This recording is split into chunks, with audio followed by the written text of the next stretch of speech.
மனக்குழப்பம் தீர்றதுக்காகவும் ஸ்டெடியான மைண்ட் இருக்கிறதுக்காகவும் ஃபோக்கஸ்ஃபுல்லாக இருக்கிறதுக்காகவும் மன தைரியம் கிடைக்கிறதுக்காகவும் ராமா ராமான்னு மெடிடேட் பண்ண சொல்லி நிறைய மெடிடேட்டர்ஸ் யோகா ப்ராக்டிஷனர்ஸ் சொல்கிறது வழக்கம்.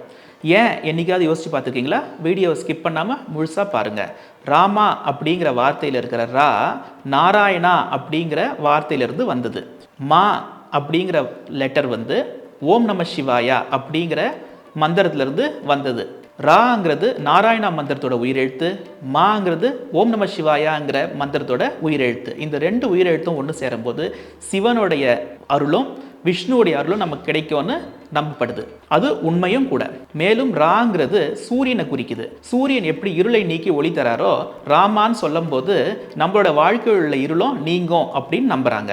மாங்கிறது சந்திரனை குறிக்குது. சந்திரன் எப்படி குளுமை கொடுக்குறாரோ அது போல நம்மளோட மனசுல இருக்க குழப்பம் நீங்கி குளுமை கிடைக்கும்னு நம்பப்படுது. அதனால்தான் ராம நாமத்துக்கு அவ்வளோ பெரிய மகிமை. உங்களுக்கு எந்த கஷ்டமா இருந்தாலும், பெரிய பெரிய மந்திரங்கள் தெரியலனாலும், எந்த நிலைமையில இருந்தாலும் ராமா அப்படின்னு கூப்பிட்டீங்கன்னா உங்களுக்கு ஒரு தெளிவு பிறக்கும், மன தைரியம் கிடைக்கும், வாழ்க்கைங்கிற கடலில் நீந்துறதுக்கு உங்களுக்கு ஒரு வழி கிடைக்கும். மேலும் இது போல ஆன்மீக தகவல் தெரிஞ்சுக்கிறதுக்கு subscribe divine with Dhananjay channel.